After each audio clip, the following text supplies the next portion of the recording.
بسم الله الرحمن الرحيم الحمد لله نحمده ونستعينه ونستغفره ونعوذ بالله من شرور أنفسنا ومن سيئات أعمالنا من يهده الله فلا مضل له ومن يضلل فلا هادي له وأشهد أن لا إله إلا الله وحده لا شريك له وأشهد أن محمدا عبده ورسوله صلوات الله وسلامه عليه تسليما كثيرا. أما بعد فإن خير الكلام كلام الله وخير الهدى هدى رسول الله صلى الله عليه وسلم وشر الأمور محدثاتها وكل محدثة بدعة وكل بدعة ضلالة وكل ضلالة في النار.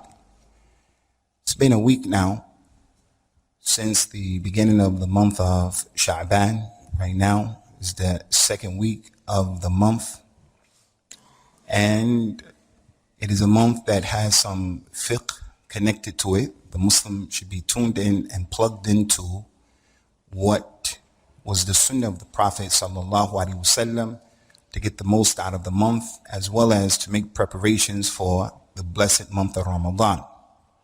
If a person meets Ramadan and he didn't make any preparation for it, it's going to be extremely difficult for him to do a proper Ramadan, like the one who never read the Quran all year.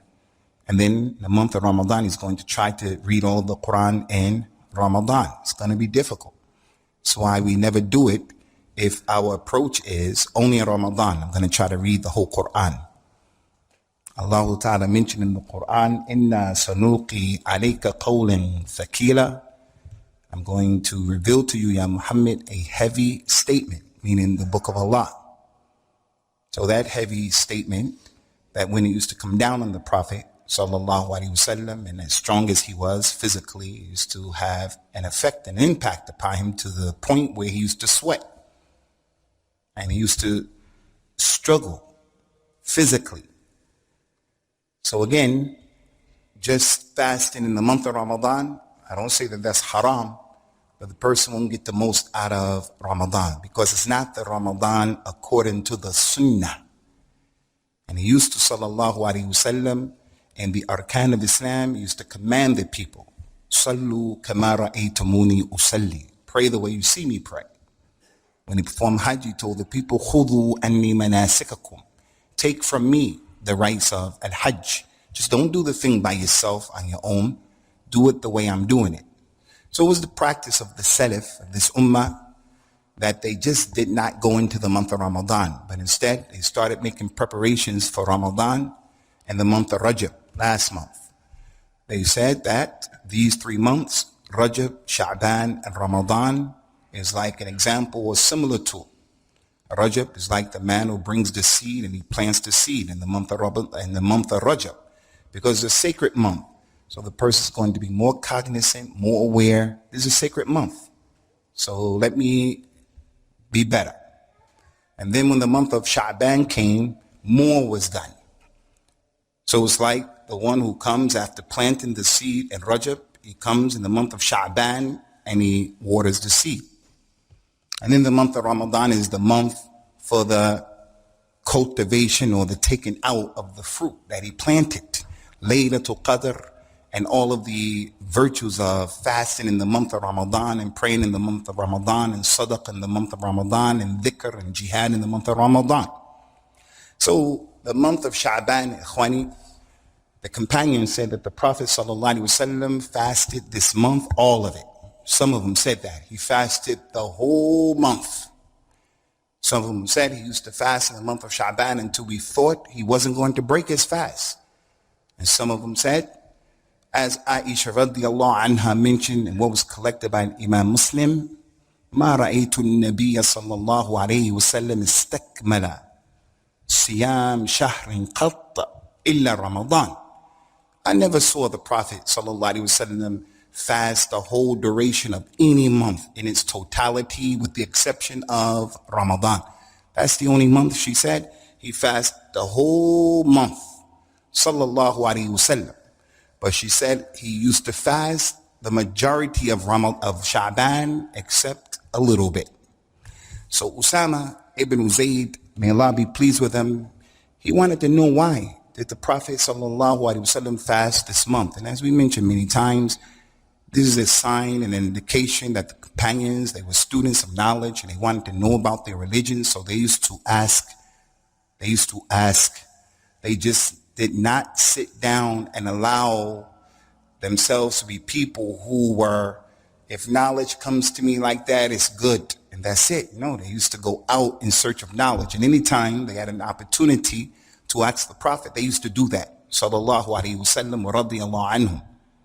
So Usamah ibn Zayd said, Ya Rasulullah, we have noticed that you fast a lot of the days of Sha'ban. What's the wisdom? What's the reason? Why do you do that? He told him, Sallallahu alayhi wa sallam, ذَاكَ شَهْرٌ يَغْفُرُ عَنْهُ كَثِيرٌ مِّنَ النَّاسِ بَيْنَ رَجَبٍ وَرَمَضَانَ وَهُوَ شَهْرٌ تُرْفَعُ فِيهِ الْأَعْمَالِ وَنُحِبُّ أَنْ يُرْفَعَ عَمَلِي وَأَنَا الصَّائِمُ. He said, the reason why I fast a lot in the month of Sha'ban, the wisdom behind that, is that it is a month that many of the people, they have ghafla. Ghafla is when you're not aware of something. Someone is in your house while you're upstairs sleeping and they're robbing your house and you don't know what's going on. That's ghafla. Your child is out doing things. You have no idea that your child, what he's up to. That's ghafla. You just are not aware. There's a good ghafla and there's a bad ghafla. We're talking about the bad one. The good ghafla was like what some of the Salaf used to have. They didn't care about how much money was worth or anything like that. You came and you asked him for sadaqah, he put his hand in his pocket and he gave it to you. Ghafla, he doesn't care. Doesn't mean that much to him.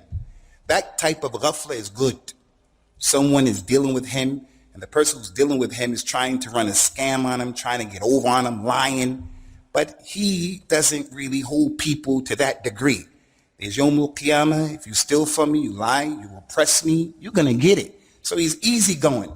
Whereas someone else be like, you ain't getting a dime off of me that you don't deserve.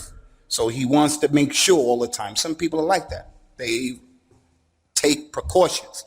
Someone comes to his house and they say, we're the gas man, we want this and that. He says, where's your badge? Where's the proof you're the gas man? Let me call the company. Because people will come in your house and rob you pretending to be the gas man. I don't know if you people saw that video, but some lady came to the door and pretended to be someone. The lady or someone opened up the door, trusting them. Someone else came behind her with a knife and it was all over after that. So there's a good ghafla and a bad ghafla. This hadith is talking about the bad ghafla. He said this is a month that many of the people, they don't know the importance of it. They're not aware of its reality. It's a month that exists between Rajab, that just passed, the sacred month, and Ramadan that's going to come, inshallah. And then he went on to say it is the month in which the deeds go up to Allah. And I want to fast because when my deeds go up, I want to be fasting. I want to be in a state of siyam. This hadith shows a lot of things. One of the things it shows from the sunnah of the Prophet ﷺ is that when this time used to come for Sha'ban, he used to talk about it to remind the people to wake up and don't have ghafla. He told the companions about this. The time is coming. So don't be like the people who are not cognizant of taking advantage of this month and trying to approach it and following my way. Sallallahu alayhi wa sallam. So here we are, practicing the sunnah of reminding you. Also, from the benefit of this hadith is the meaning of this issue, ghafla here. What does it mean? Many of the people don't know about the reality of this month. It could be the general ghafla that the majority of the people have. It's a general ghafla that Bani Adam has.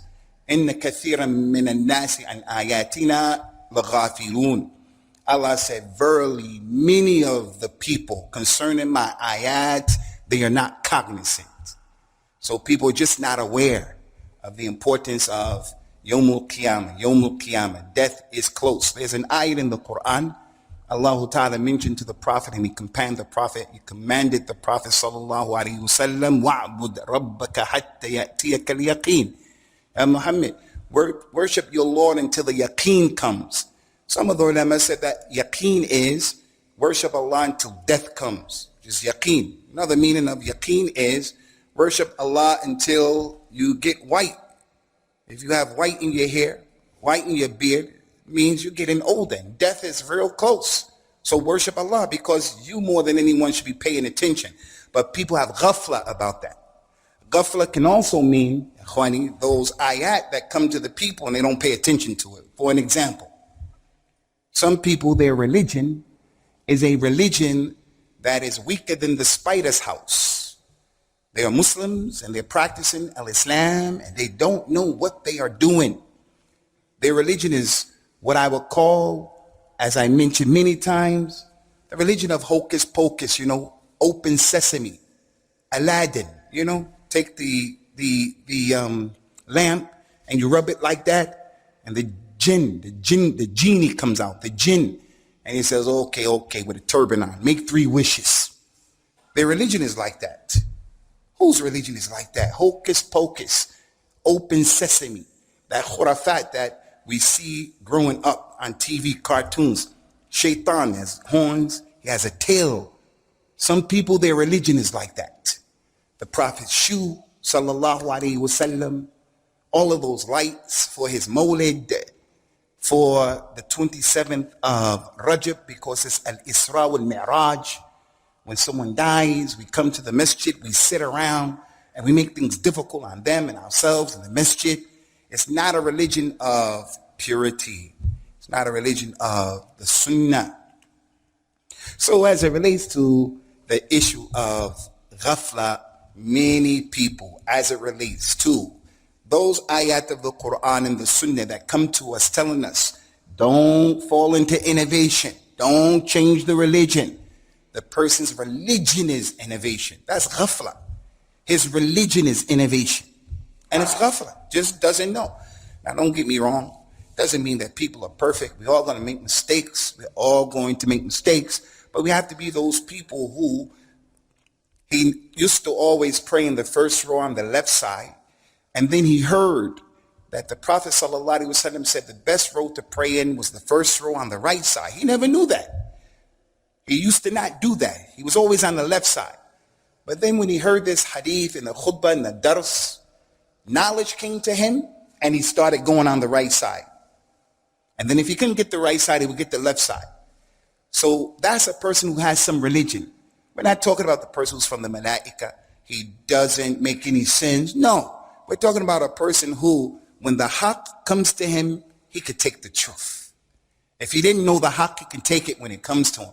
Or if he's mistaken, he thought it was this way, and the proof is brought, so it's not that way, he can just keep it moving. But don't be like the people, like our parents, our relatives, our neighbors, people in our community, who their religion is the religion of, we don't know what we're doing. I get mad for things that it's from Islam, it's Tawheed, it's the Sunnah, and I get mad and I hate you as a result of it. And I get happy for things, it's kufr and shirk and bid'ah. That's how the Muslim ummah is today, many people. So as it relates to Sha'ban, there is ghafla. It's a month between Rajab and Ramadan. Many of the people don't know. Meaning of that again, in the month of Rajab, there were some people from our ummah that were doing a lot of things. Like Salat al-Raghaib, like the ihtifal and celebrating the 27th of Rajab, like Ashiyat al-Walidain, feeding people on behalf of your mother and your father, all of this stuff that people come up with in Rajab. But in the month of Sha'ban, they're not going to do that. Ramadan comes, it's a rukn from the arkan of Islam, so everyone's going to do more. So you'll find the person doing things in Rajab, not legislated, and then things he does in Ramadan that are from the religion. But when Sha'ban comes, he's not doing anything.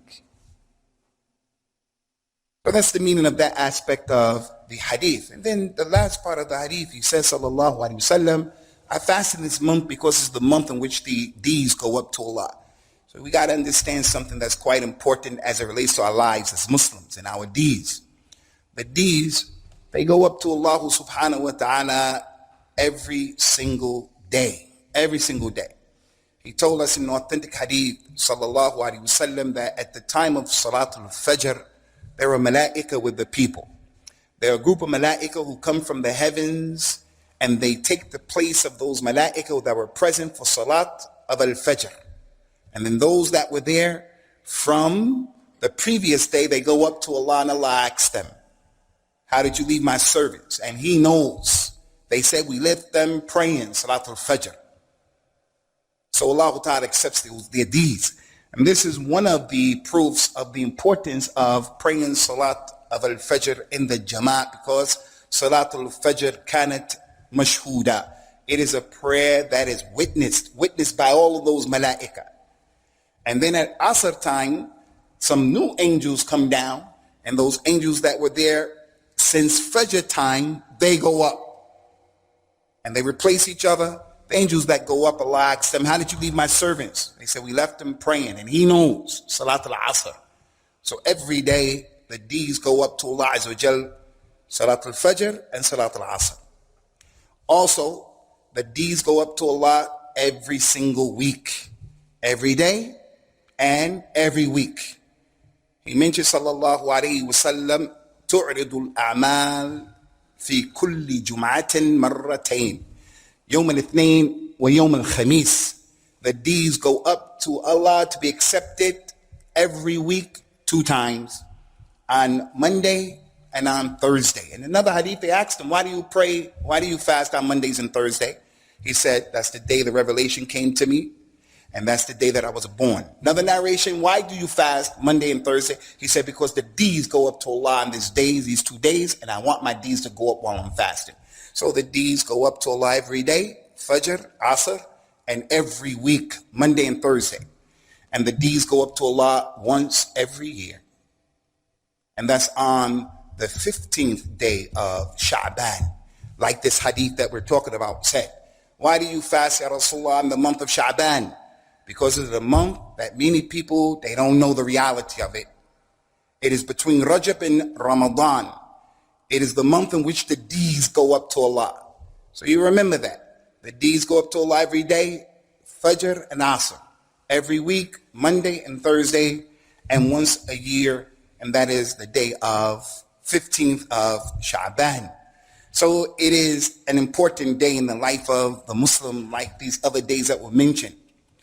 As it relates to the month of Sha'ban and its virtues, the Nabi mentioned sallallahu alayhi wa ala alihi wa sallam, inna Allah yattali'u ila jami' khalqihi laylat al-nusf min Sha'ban fayaghfiru jami' khalqihi illa bi mushrikin aw mushahin. On the 15th night of Sha'ban, Allah looks at His servants. Some hadith says that Allah comes down. All of those hadith are not authentic. No doubt about it. Allah looks at His servants. And on the 15th night of Sha'ban, He forgives everybody for their sins except a mushrik, a kafir, and 2 Muslims who have a problem, mushahin. And mushahana is al-adawa, when you have hatred between you and someone else. It could be you and your wife, it could be you and your brother, you and your cousin, it could be you and your neighbor, it could be you and your business partner. As long as they're Muslim and you guys have drama, then it is an issue that will stop your deeds from going up, whether it's Monday and Thursday, whether it is after Asr or in Fajr, or whether it's on the night of Sha'ban, 15th night. One of the reasons that the deeds are destroyed is having drama.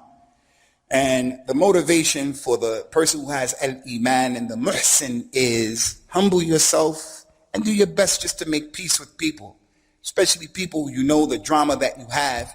It is something that is fixable. There are some people, the problem that you have with them is not fixable. It's not fixable. There are some things inside of the equation and the problem is just not going to work. But there are some problems we have with people. Something small happened and it's exasperated, it's been exaggerated, and it just requires a person just to go. And whether it's fixable or not, the muhsin is the one who goes and he says, I'm sorry, because I'm bakhil, stingy as it relates to my deeds. I want my deeds to be accepted, so I'm sorry, please forgive me. If he says yes or no, that's not relevant, I tried. So as it relates to the issue of the 15th of Sha'ban, this is a tremendous day. Some of the ulama of al-Islam, they said that this hadith is not authentic. But inshallah ta'ala, it is authentic. The 15th of Sha'ban is a special night. But as it relates to the 15th of Sha'ban and the whole religion of Islam, we should not do anything in our religion that there's no dalil for it, in Sha'ban or outside of Sha'ban. The innovator in al-Islam, ikhwani, is one of the biggest sins that the person can commit. It's a sin that Allah, He doesn't forgive. He puts a hijab and a veil over the heart, the eyes, the mind of the person who's doing the innovation, because he'll never make tawbah. He thinks he's doing the right thing. Big mushkila, al-bid'ah. Allah Ta'ala said about Himself in the Quran, small ayat with a few words, وَمَا كَانَ رَبُّكَ نَسِيًّا. Muhammad, your Lord didn't forget anything about this religion. Didn't forget to tell you anything about this deen. So what are you coming with additions to the religion for? الْيَوْمَ أَكْمَلْتُ لَكُمْ دِينَكُمْ. Your religion is complete. So this thing that you're doing, Salat al-Raga'ib, the Mawlid, the Dhikr, this stuff that you're doing, is it from the religion of al-Islam? Allah completed it, but you're telling us this thing is from the religion, but you can't prove it? And there's another ayah that Allah told the Prophet sallallahu alaihi wasallam, قُلْ يَا أَيُّهَا النَّاسِ إِنِّي رَسُولُ اللَّهِ إِلَيْكُمْ جَمِيعًا. Tell them, hey people, I am the messenger of Allah to all of you. All of you. So the innovations that people are doing, all of the Muslims are not doing that. People are trying to be on the sunnah. They're not doing no mawlid. People are trying to be on the sunnah. After reading the Quran, they don't say Sadaqallah al-Azim, although they believe that, but they don't say it. Every time we have a meeting, whatever the meeting is, we have to open up with the recitation of the Quran. Every time, where it becomes a religious thing. Our brothers from Jamaat Tabligh, for an example, because all of the Jama'at, they have this stuff. Before they go to their Jola, to go to the community members to ask them to come to the masjid, they make a dua at the door. At the door. You have to make that dua at the door. Right at the door. Why? Where did that come from? Is there some special protection you're going to get? And I'm not trying to knock Jamaat Tabligh, anyone. The point is innovation. Innovation. Allah Ta'ala's Prophet told the people, sallallahu alaihi wasallam. So the ayah said, we've been sent to all of mankind.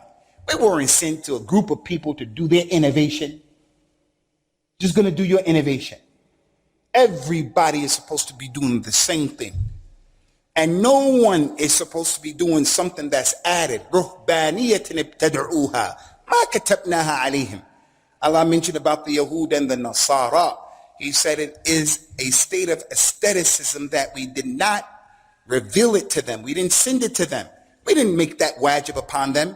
Aestheticism, ruhbaniya, rahib, where the person, he doesn't get married to a lady, to a woman. He marries God. The nun, she marries God. She stays in the monastery. The person, he wants to be focused on Allah. So he wants to castrate himself and take his shahwa away. Or the person in trying to get close to Allah, he doesn't eat. He wears heavy clothes in the hot heat because he wants to be a zahid, abid. That's not from our religion. So Allah made inkar on Ahlul Kitab for inventing stuff in their religion. And they got a lot of stuff that they've invented, and we're the same way. So ikhwani, the Sunnah, the Quran is hafilan with too many dalils showing us the impermissibility of doing innovation. Man amila amalan laysa alayhi amruna fahuwa rad. Anyone, no matter who he is, if he does something that's not from our religion, be rejected. Anybody introduce something that from this religion, be rejected. Now listen to this. Any person who does an innovation and he believes the innovation is hasana and it's okay to do, you're one of two people. You are one of two people. Your condition necessitates that you are one of two people. Either you're the first person who believes Rasulullah sallallahu alaihi wasallam was ignorant and you were alim, you knew, and the Prophet didn't know, sallallahu alaihi wasallam. You knew about this dhikr, you knew about the mawlid, you knew about Shab Barat, you knew about it. but the Prophet didn't know. And if anybody believes that that's okay, you are outside of the fold of Islam. That you know and the Prophet didn't know. Allah said about the Prophet in the Quran, sallallahu alayhi wa ala alihi wa sallam, allamuhu shadid al-quwa. He was taught, sallallahu alayhi wa sallam, by one who was powerful, Jibreel. So Rasulullah sallallahu alayhi wa sallam, he was ummi, couldn't read and write. But he wasn't jahil, he was muta'allam. He had ilm. He learned from Allah, subhanahu wa ta'ala, and he learned from Jibreel, and he learned from the malaika, and he learned some things even from the prophets and the messengers, sallallahu alaihi wasallam, when he went to the Isra wal Mi'raj. So if you say that you know and he didn't know, that's kufrun billahi. Those three companions that fell into some things in the religion that were not from the religion, and they had good niyat, ikhlas. One said, I'm not going to get married to the women. The other one said, I'm going to fast every day. The third one said, I'm going to pray qiyamul layl. When the Prophet heard that, sallallahu alaihi wasallam, in that hadith, he said to those people, Ana aw inni atqakum lillah wa akhshakum lahu wa a'lamakum bihi walakinni aqumu wa anam asumu wa aftir وتزوج النساء فمن رغب عن سنتي فليس مني. He told them, as for me, those three people who said they're going to do those things, he said, I have the most taqwa out of all of you. I have the most khashya. I fear Allah more than all of you.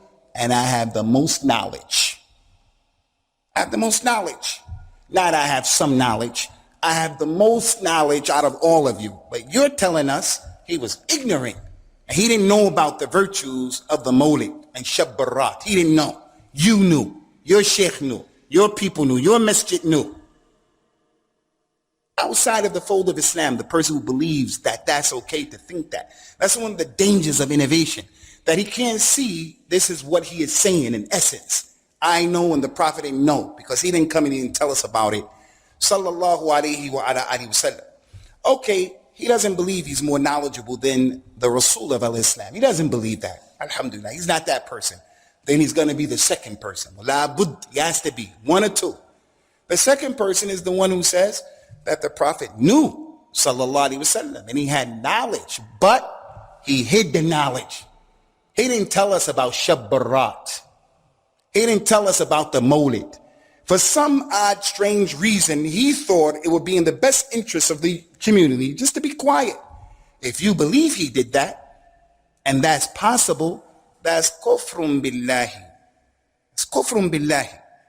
He told us about all of the prophets and all of the messengers, salawatullahi wassalamu alayhim ajma'een. لم يكن من قبلي نبي إلا كان حقا عليه أن يدل أمته على خير ما يعلمه لهم وينذرهم شر ما يعلمه لهم وإن العافية جعلت في أول أمتي. He said there was never a prophet, never a messenger who came except it was wajib. It was an obligation on that Rasul, on that Nabi, wajib, not a choice, not sunnah, not mustahab, wajib. And what's the wajib thing? It's that thing that if you do it, you're rewarded for it. And if you leave it, you're sinning. You may be punished for it.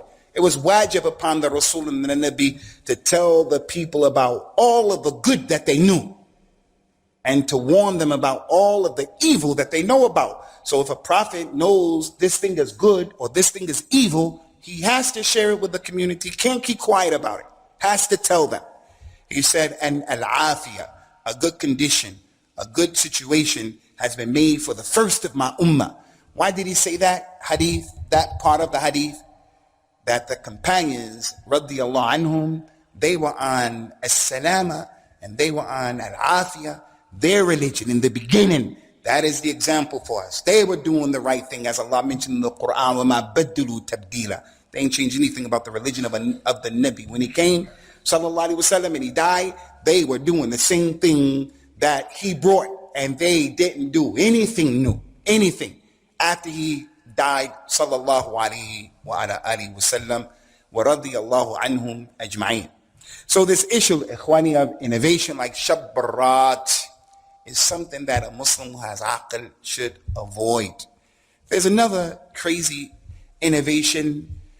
There's another unacceptable innovation that comes from our community and our people. And that is, some people of the opinion that on the 15th night of Sha'ban, because some things were mentioned positive and good about this night, some people believe that this is the night in which the aqdar of who's going to die, the names of the people going to die the upcoming year is written on this night. And I saw this recently with these crazy text messages that go around. The Muslim has to have a minhaj, Khalid, a minhaj in his deen. His deen cannot be open sesame. Gotta get 3 wishes with the genie, with the jinn. He gets a text message, subhanAllah. Text message, when we first saw it sent months ago, the text message said, encouraging you to read the Quran. When the shaitan sees you holding the Quran, he gets a headache, migraine. And then if you open up the Quran a step further, shaitan falls out on the ground. He just falls down on the ground. His legs don't keep him up. And then if you start reading the Quran, shaitan loses consciousness. So you render him obsolete. He's out of commission when you read the Quran. He's out of commission. So the person who sent the message said, so please, brothers and sisters, let's read the Quran. Hopefully, if we keep reading the Quran, shaitan will get a stroke and we'll kill him. Little man, whose religion is that? Whose religion is that? And then when it comes to you, you say, wow, that really sounds nice. I'm going to send it to all my relatives. Because your religion is open sesame, hocus pocus, I dream a genie. That's your religion, Aladdin and the flying carpet. But a person who has deen and minhaj, sunnah, he's not a scholar, but he doesn't like that kind of way. He said, I'm not sending this out. Hey, where'd you get this from? Now, look what they did. That was a few months ago. But they changed it up now. Sha'ban, one of the names of Sha'ban is called the Shahrul Qurra. This is the month of those who recite the Quran. The Salaf, they would close their store. If he was a businessman, he would close his store in Sha'ban and he would turn to reading the Quran in preparation for Ramadan. It is the month of reading more of the Quran in preparation for Ramadan. So what the person does, he takes that same text message that we saw months ago and he says, brothers and sisters in Islam, when you hold the Quran, headache. When you open up the Quran, he falls down. When you read the Quran, he loses consciousness. So let us all read the Quran in the month of Sha'ban, in the month of Ramadan, because this. So he just adds some stuff. No, this is khurafat. We should read the Quran more, no doubt. We should buy into that. But where do you get this stuff? Headaches for shaitan. Maybe if I never heard in my life, Prophet Muhammad, he said, sallallahu alaihi wasallam, when the adhan goes off, shaitan passes wind and he goes away because he's khabith. While the adhan is going off, he wants to vacate the premises and get in the wind. He wants to get out of town. So he goes and he farts and he passes wind. I never heard that hadith.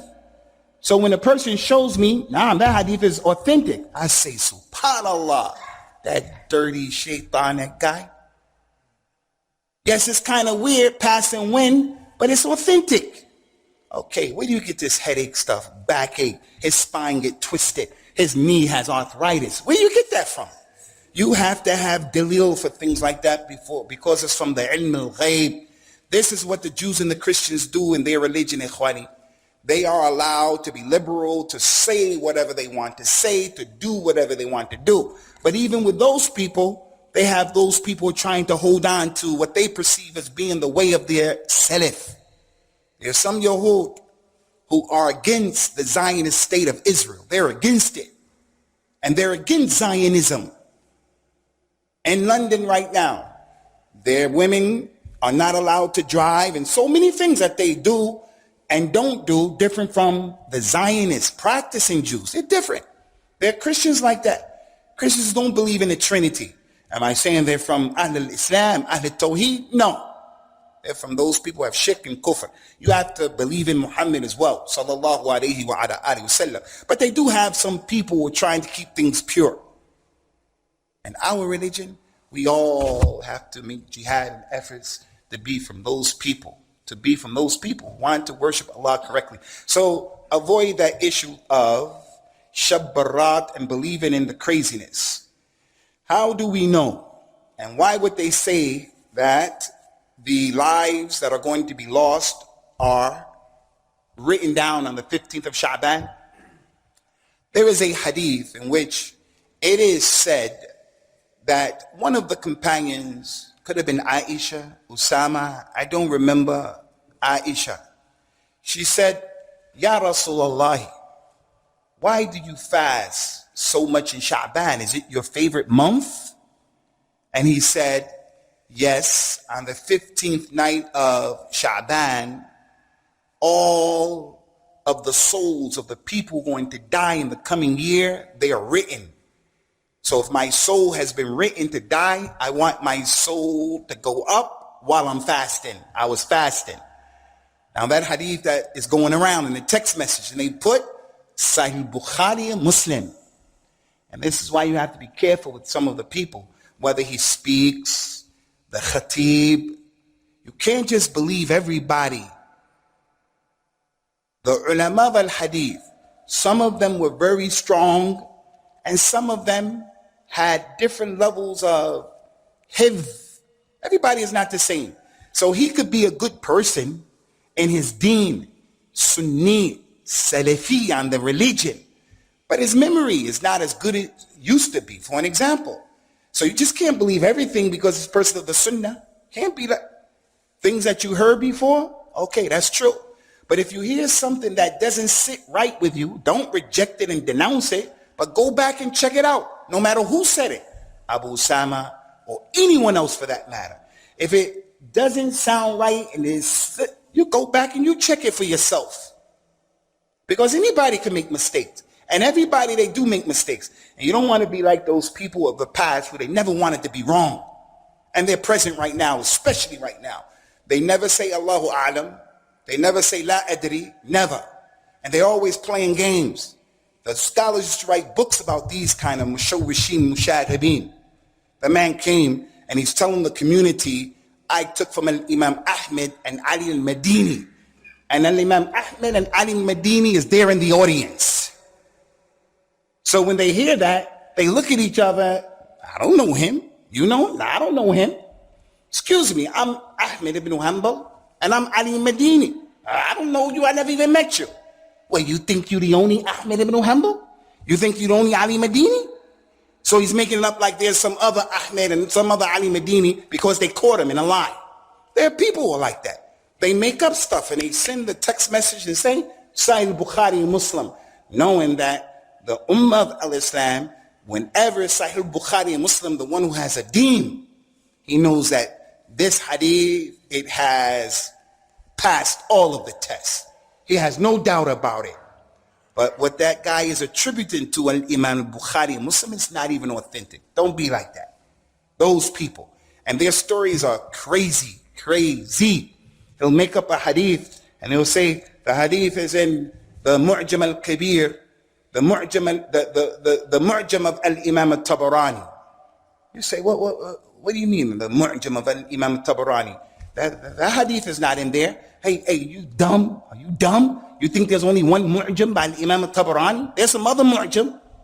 And you can never catch these people. They will lie on the minbar. It's in Bukhari and Muslim. Imam so-and-so said it. That's his position. People who do that are the people who want to be seen. They're the people who want the people to think that they are more than their reality. Say what you know, ya akhi, and leave it at that. Say what you know. We, all of us, are scratching the surface of knowledge. So therefore, the door is open for anybody here to come and say, you said this, you said that, you said this, but I think it's like this, I think like that. Okay, send me that. I'll send it to you. We have people like that in our majlis, alhamdulillah. So that issue of the lives of the people being written on this day is not authentic. All of those hadith are not authentic. Plus it goes against the Quran and what the Muslims have ittifaq upon and what they know about. In Surah Al-Dukhan, the smoke, Allah subhanahu wa ta'ala mentioned in Surah Al-Dukhan, إِنَّا أَنزَلْنَاهُ فِي لَيْلَةٍ مُبَارَكَةٍ إِنَّا كُنَّا مُنذِرِينَ فِيهَا يُفْرَقُ كُلُّ أَمْرٍ حَكِيمٍ أَمْرٍ مِّنْ عِنْدِنَا إِنَّا كُنَّا مُرْسِلِينَ. Verily we revealed this book in a night that is barakah. And verily we will warn. We're going to warn the people. And then Allah said, in that night of barakah, yufraqu kullu amrin hakim. Every wise, important affair is decided on that night. And verily we have sent this message. This is talking about Laylatul Qadr. So it is Laylatul Qadr. That's why it's called Laylatul Qadr, the day of the Aqdar. That's the day things are written. Who's going to die? Who's going to be born? Who's this? Who's that? Karamakumullah. May Allah cause all of you guys to drink from the fountain of Al-Kawthar. And may Allah cause all of you guys to drink from some liquid that the Prophet ﷺ gives to you with his own hand. Zanjabil or whatever. Qulu ameen. Just stay away from innovation. Innovation, big problem. Shirk, innovation, big problem. Even if you have ikhlas. And if you leave yourself, you open up the door to be a person with another religion. Another religion. So it is on the night of power, Laylatul Qadr, Laylatul Qadr, in which things are written. Don't be of the people who have this khurafat. Even in the masjids of the Sunnah, Ikhwani, our masjid right here. Green Lane is a masjid of the Sunnah, inshallah, Alul Hadith. But we have some things that we allow things to creep into our religion and they become innovations. For an example, the month of Ramadan is coming. So every single day after the fourth rakat, every day we have to give a talk. No, you don't have to give a talk. There's some days, don't give any talk. Because if you give the talk every day after 4 rakat, every year, every day, you have created a new thing in the religion. Companions prayed the Salat of Tarawih. The Salaf prayed it. We don't find anywhere that every day they got up and they kept talking after 2 rakats, 4 rakats, and so forth and so on. So you want to do it sometimes? No problem. The condition of the Muslims necessitate, indicate, suggest that there are many, so you got to take advantage of them being here.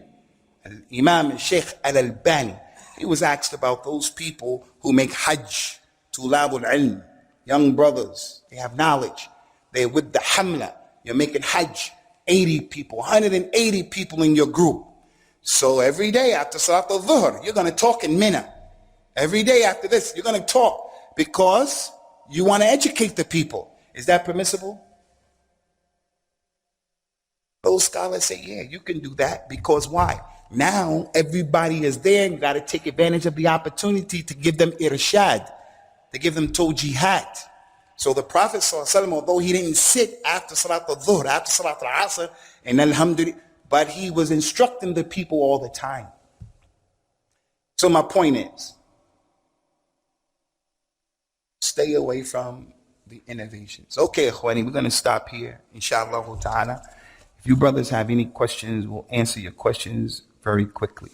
Anybody memorize that ayat? إن الذين يكتمون ما أنزلنا من البينات والهدى من بعد ما بيناه في الكتاب للناس هكذا إن الذين يكتمون ما أنزلنا من الهدى من البينات والهدى من بعد ما بيناه للناس في الكتاب أولئك يلعنهم الله ويلعنهم اللاعنون. What's your name, man? Yeah, Harun. What kind of hat is that you have on, Harun? Huh? Gucci. Oh, hey. I'm just wondering, Harun. Gucci is not haram, man. Just very quickly, Akhwani, tfaddi ya Sheikh.